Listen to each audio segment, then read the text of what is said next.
Hi, tennis fans. The KOZ here with you for another half hour inside the world of tennis. Stay tuned. We'll be right back. Discover the Lake Club, the most exclusive lifestyle in the best-selling luxury village in Lakewood Ranch. With a grand clubhouse, indoor and outdoor dining, spa, and the grand opening of 6 tennis and pickleball courts along with resort-style pools, the Lake Club has it all. Come tour 13 luxury models from the area's premier home builders and discover our newest neighborhoods, Genoa and Lakeview Estates. The luxury, the lifestyle, the Lake Club.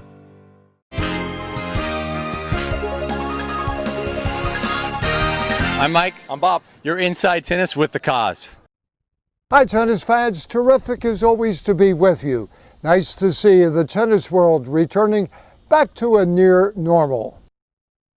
The USTA did a superb job with the US Open. However, there were so many of us as tennis journalists who have been seeing one another for over 3 decades. We missed not seeing one another. Great to see the return of pro tennis in Europe, with Hamburg, Rome, and Paris with the French Open at Roland Garros. So what's on the show today? Well, we have another great one for you. You will visit with my tennis journalist friends from the US Open, with whom I've worked for the last 30 years. So let's get it launched with the US Open journalist. It's hard not to reflect back on one of the most impactful US Opens, the 2002 tournament, honoring the 9/11 tragedy. The 2002 US Open was different than Opens of the past. Everywhere there was a reminder of tragedies of a year ago. Security was at an all-time high, and no one could get near the USTA National Tennis Center without a thorough check, even if you were the most recognized tennis star in the world. But New York had lifted itself from the rubble. Life had gotten back to normal, and the talk of the town was tennis. Everyone was there. Journalists from around the globe and fans in record numbers were on hand to watch unknown hopefuls try to make their mark. And the heroes of yesterday were on hand to watch the heroes of tomorrow. And the crafty old veterans were back, looking for one more title. A stirring opening night tribute to the heroes and survivors of 9/11 featured Mayor Bloomberg, Broadway and TV star Judd Hirsch, and the always magical Tony Bennett. A parade featuring 60 flags representing the countries competing in this year's Open was led by immortals Billie Jean King and Johnny Mack. The flag, which had been rescued from the fallen towers and presented by the heroes who saved it, and as a symbol of unity, strength, and resolve, was hoisted over the Arthur Ashe Stadium, chilled everyone on hand for this special moment. And if that weren't enough, the first night's action would see the return to the US Open for Karina Moraru in a match against Serena Williams, sporting a new look that would become the buzz of this year's event. Karina Moraru, who has battled cancer, came back to the tour this year. And I was with her a year ago when she was almost gone and doing the chemotherapy, losing her hair. And to see her was fabulous. I couldn't believe how strong, how fit, how happy, and just what a miracle it is that she's playing again. Obviously, I'm just, so thankful to be healthy and thankful to have the opportunity to be out here, because I was pretty close to not being able to be, or not ever having the opportunities again. So that's obviously very important. But I did want to do well, and I did want to win, and the will to win and the drive is still there. That hasn't diminished at all. One of the smoothest players on, off the court in the history of the game. A couple of years ago, you were on the center court walking with the parade of champions.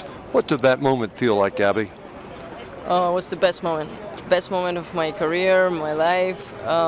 Winning here is just the best that could have happened to me. It's an honor to be involved in Kids Day and to be involved in anything that Arthur Ashe put his name on. And he did such a great job while he was alive. It's such a small price for us to pay just to be out there for a short amount of our day and giving back. When do you feel they'll start talking about your game is built on the mental also? Well, I mean, it's tough to say. I mean, I know obviously I have a very quick arm. I can hit winners from all over the court, but I just need more time, to really become the player I can be. I know I can be very, very good, and mentally I have improved very, very much over the last few years, and but I still have the last 2.5 years I haven't had really such a bad streak like I had now just lately. So it is also surprising to me, because until Hamburg I was playing extremely well. I was number 2 in the race, and I'm still 11 now, so it's not too bad. But my aims and my goals are higher, so I have to start a comeback here, kind of. Jim Courier, you've had a chance to call the Wimbledon Championships, the U.S. Open Championships now. Compare the two. Well, you kind of let things go a little bit more at the U.S. Open. Wimbledon, you kind of have to be a little bit more on your P's and Q's, because the Wimbledon committee's watching, and Wimbledon deserves and demands that kind of respect. The U.S. Open, they want it to be a little bit more entertainment. They want you to kind of talk a little bit more about some things outside of the court, and it presents a different challenge. It's a lot of fun. It's obviously a lot of hours, because we have the night matches here at the U.S. Open, but I'm having a great time doing it. Jim, we know what it is to prepare for a player in a tournament like this. What's it like to prepare as a broadcaster for you? Broadcasters are supposed to prepare? You look as if you're prepared. You had me fooled. I just show up and wing it. No, obviously the thing that you have to do is pay attention all year long. You got to know the players a little bit, and I'm fortunate. I'm still very close to a lot of the players on tour. So for me, that kind of access in the locker room really is helpful to know what's really going on, and who's hurting and who's not. But it's most of what I'm supposed to do out here is to tell you why things are happening between the players, and that's just, you have to have been there to really know. John, you led the parade the other night with the salute to the heroes. What was running through your mind as you're in the middle of the stadium? Well, I thought that it was handled very well by the USTA, because it's a catastrophe we'll never forget. I remember the U.S. Open very much when I remember that event, because it had just finished last year, and the idea is to sort of try to get something positive out of a terrible negative. And I think when you see the people out there, the real heroes that are out there that keep things together for us, then you appreciate even more what you get to do for a living and be part of something like that. And hopefully, I think you'll see these next couple of weeks that the players will rise to the occasion. How good is Serena for the game, win or lose? It was historic. It was. I mean, when you really look at the season that she's had, you can't take that away. To even put herself in the position to win the Grand Slam, that hasn't even been done since 1988. And so, although she fell short today, she's still a champion. She's still the greatest athlete out there and the greatest player. And she just didn't bring her A game today. And the 2018 Arthur Ashe Kids Day once again was the place to be for all kids who love nonstop excitement and entertainment. Put it up a fight. You may have brought the dark, but together we will shine a light. Whoa, we will be something special. Whoa, whoa, we will be something special. Whoa, we will shine. The stars came out for a dazzling display of music and tennis at the opening night ceremony, celebrating 50 years of U.S. Open tennis was the theme, as preeminent chart topper Kelly Clarkson brought down the Arthur Ashe Tennis House at the 2018 U.S. Open.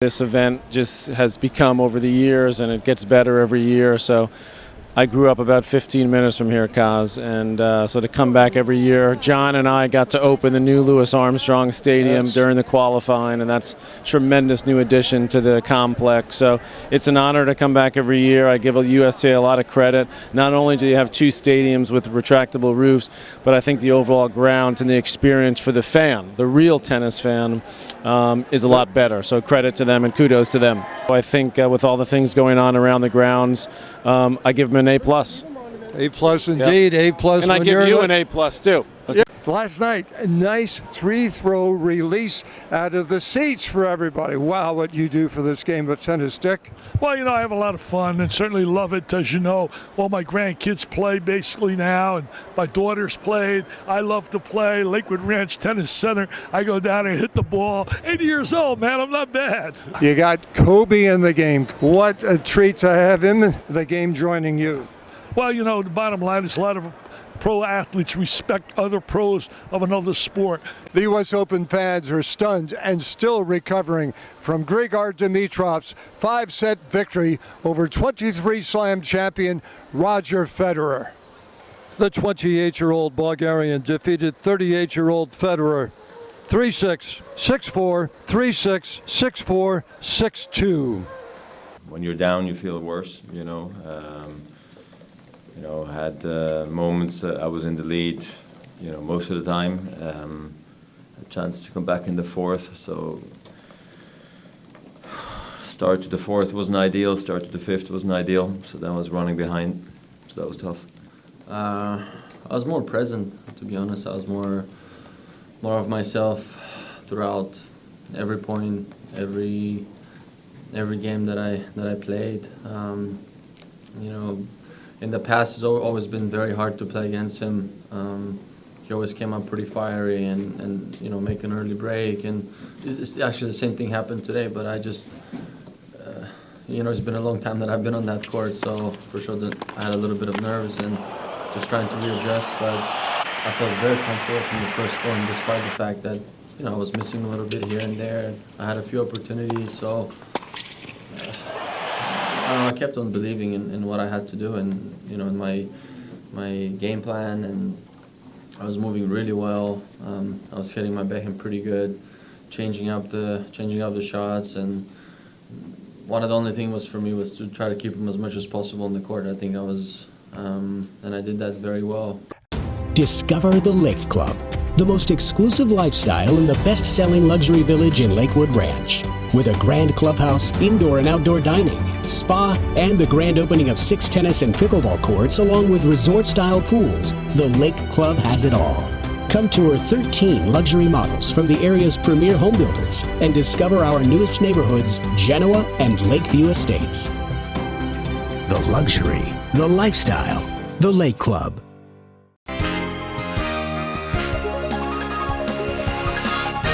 I'm Tennis Sandgren, and you're inside tennis with the KOZ. Well, there's a lot of buzz about Andreescu and her performance, and then a high anticipation of the Nadal-Medvedev clash today in the finals, and a prevailing view, obviously, that Nadal will get his 4th Open and his 19th major. But a lot of excitement about both the women and the men because of the great, surprising, uplifting emergence of Andreescu, golden moment in her career, winning her first major and fending off Serena at the end. Well, I think it's just interesting to see the continued perseverance of Rafael Nadal, how well he plays, how healthy he is. That's been nice to see. And also to see this Medvedev. What a summer Medvedev has had. A very interesting player, an unusual player, but an effective player. And to see these two together in the finals is going to be very interesting. Bianca Andreescu, just an amazing player to see her step in here, 19 years old. A year ago, she lost in the qualifying. She plays it for the first time and wins it, beats the great Serena Williams in the finals. That's amazing. Definitely disappointing. It's definitely a little bit of both. I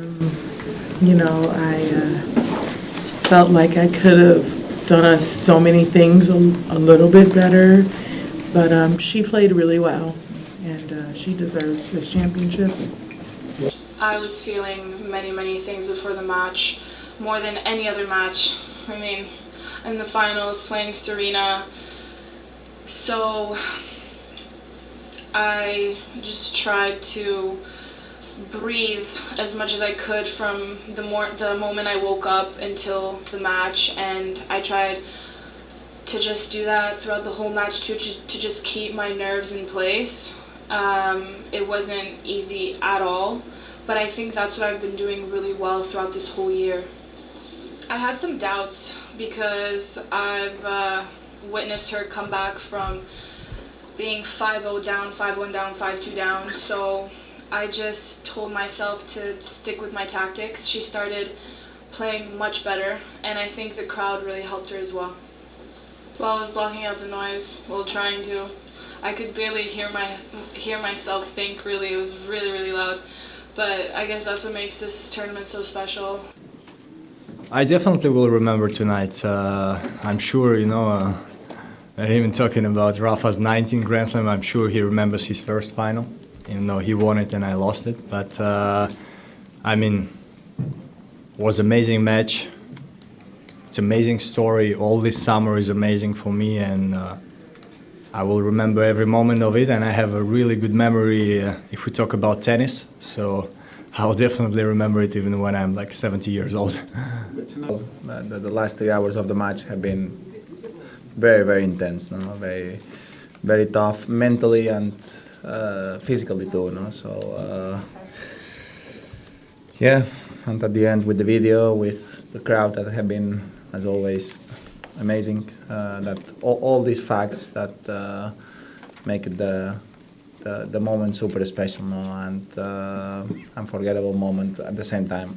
One way or another, there was going to be history being made, and it was not the expected history. The fact that Bianca Andreescu got through to beat Serena Williams and become the first Canadian ever to win a major, I think that is very, very significant. And she's only 19 years of age, and yeah, absolutely history. I admire Bianca Andreescu, 19 years old, playing in her first Grand Slam final, no experience at that. The way she holds her nerve and her mind and the focus she has is so incredible. I mean, for somebody so young, and the talent is clearly there. I mean, she's like very, very much a copy of Serena Williams' style.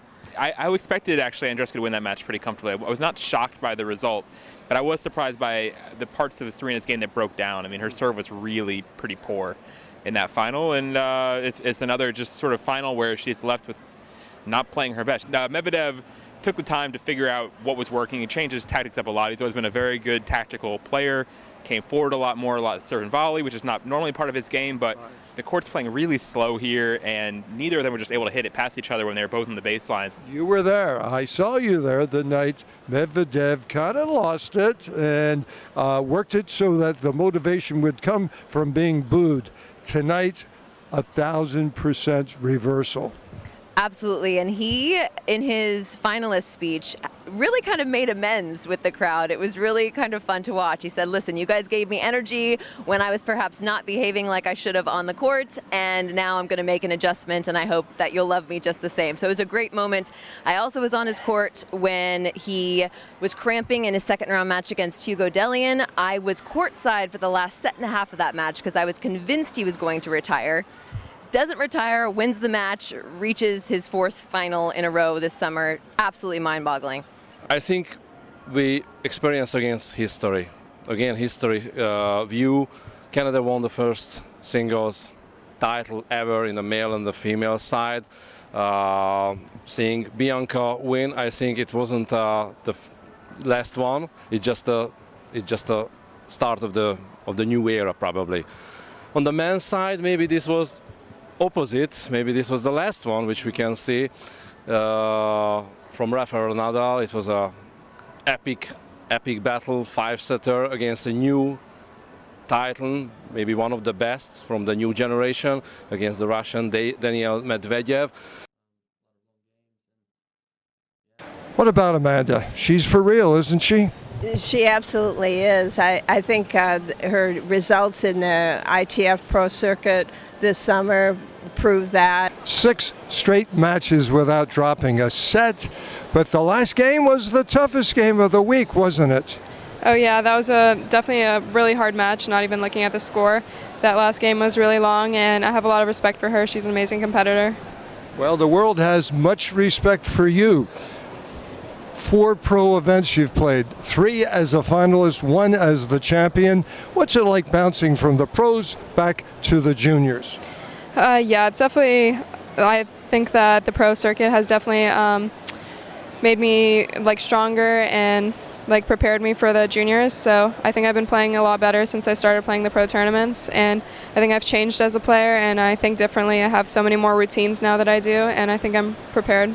How about the opponent? In my book, she may be the player to watch out there. Oh, for sure. I mean, when you're 13 years old and the only other younger people in the finals are like Martina Hingis and Jennifer Capriati, you have to like what the future holds for Coco Gauff. Well, Coco, every time you play, you want to win. I know that. Today you came up a bit short, but you entered this U.S. Open. You have to listen to this carefully. As a 13-year-old, you win 5 rounds without losing a set. You beat the number 5 seed. You had an indirect win over the number 3 seed. What are you taking away from this event? Definitely, I'm taking away confidence. I'm proud to be here, and I had so much fun playing U.S. Open, and I hope to be back in the future. Colette, we had an exciting young man from China winning both the singles and then dipping into the doubles. Yes, that was. It's always impressive when you play late the night before and you have to come back 12, 14, 16 hours later and play for a junior singles championship. And Yibing Wu is very much under a lot of pressure being from China. There's a great many Chinese journalists here, media here, following his every move. The dream come true, and for win doubles and singles, saving 3 match points. And today I give like 6 match points. That was like a dream. I think I didn't suppose that, but I trust myself, I can do it, and it's my last Grand Slam. Yeah, I really think it's great experience here. Yeah. How big is this for you? How big is it for your country? I think I'm the first one got the singles title, so I think ever, yes. Yeah, I think should be a nice thing to happen, you know. First of all, congratulations on your induction into the International Tennis Hall of Fame. You're here on the Champions Court, but now you're a champion coach. How's the academy making you feel these days? It fulfills a lot of feelings that I still have. You know, I still love playing tennis, and I think it's you know, as a past player, I think it's my, you know, almost my role to try and bring that passion onto the younger generation, and to try and, you know, create, you know, our academy is not the biggest, but we try to make it the best, and we try to really, you know, have a lot of personal, you know, programs for each individual, and I think that's, you know, how I would have liked to have been in an academy, and I try to just really show that, you know, to the kids there. Martina, 22 years ago, just over 22 years ago, you were in Atlantic City with the return of champions, you and Monica Seles. How special of a moment was that for you? Well, it was just, I felt privileged that I was able to help get Monica over that hump of coming back onto the tennis scene after the horrible stabbing that she went through in Hamburg 2 years before, and she, you know, wasn't sure she really wanted to play, so I kind of helped her. You were there. I helped convince her that she should, and then and that match, I think she realized, okay, I can play. Yeah. She went on, winning the Canadian, getting to the finals here against Graf. You know, she would have won the U.S. Open that year, I'm convinced, if they had the challenge system.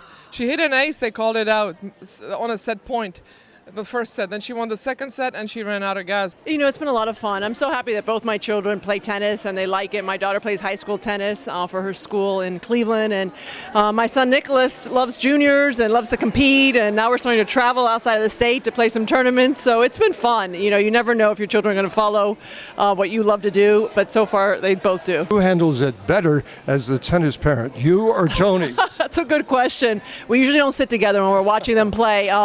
Tony gets a little bit more emotional watching them. I'm a little calmer, but I'm probably a little tougher on the practice court. So it's a combination. We do okay. All right, the Jensen boys bring out the French Open game for the McEnroe boys. How much fun did you all have out there? Luke? I really had a lot of fun. I mean, to get a chance to play against John McEnroe at the U.S. Open, brother Patrick, who played with Murphy and I in the juniors, and then obviously college and the pros, and the atmosphere in New York, it really is unbelievable after all the years to be invited back, to be honest, by the USTA to give us a chance just to hit balls and compete against. Fun.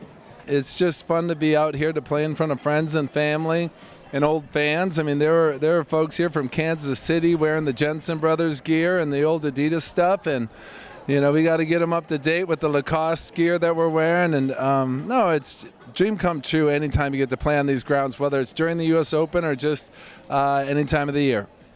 Well, I think it's a very unusual US Open because, for a start, we don't have all the top 4 men who've dominated the tour to such an astounding extent over the past decade.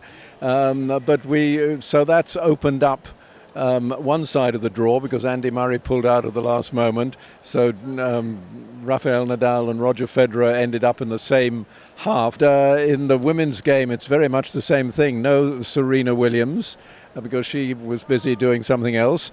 But Maria Sharapova reappeared and played 3 matches, not at her best. You couldn't expect that. But of course, the opening night with Simona Halep was a great occasion. But American tennis has taken a step up with the women because we've got Madison Keys in there as well, and Coco Vandeweghe, and of course, Venus. We always have Venus, apparently. I mean, she has had the most incredible year. You know, it's got to be the American women. I mean, it's probably no doubt about that. The Federer and Nadal, much anticipated showdown, first time at the U.S. Open, that never happened. But I think the women are the big story. A year ago, actually 50 weeks to the day, we were celebrating. I know. We were talking about how many places can you practice on grass to finish that slam. And the smiles were there. Yes. The smiles are still there. Smiles are still there. You're excited about doing the TV stuff. I am. But let's first talk about, you look gorgeous. Thank you. Absolutely. I appreciate it. I'll take the compliment. How's the knee looking? I still have a big scar, but it's looking better. Well, I'm sitting right now, so actually... That's because of me. I wanted to get down. No, but like 6 days ago, I couldn't sit comfortably. Like standing was more comfortable because I couldn't bend my knee that well. So actually, in the last few days, I've gotten a lot better. I've gotten more movement, more range. I've built the strength a little bit, and that's where I'm at right now in my rehab. Like you said, I'm behind the scenes now, doing some TV, but I get to hang out with all my friends. So I say a lot of kisses, a lot of hugs, I know, and yeah, a lot of conversation. Yes, it's good to see everyone. You have motivated the tennis world for years. How good is Bethany Maddox-Sands at self-motivating? Self-motivating. I feel like I'm pretty good. Actually, I feel like a lot of my fans and even friends kind of keep me motivated because they know I have a lot of energy, and I feel like they in turn give inspiration. They give me energy, and I feed off. I'm standing over there to your left. You know why? So that I can get all your good questions and copycat them.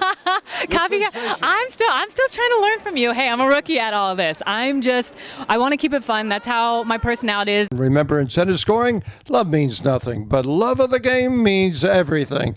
Keep alive your love of the game. Love you, tennis fans. And we'll see you right here every Saturday, 11:30 on SNN.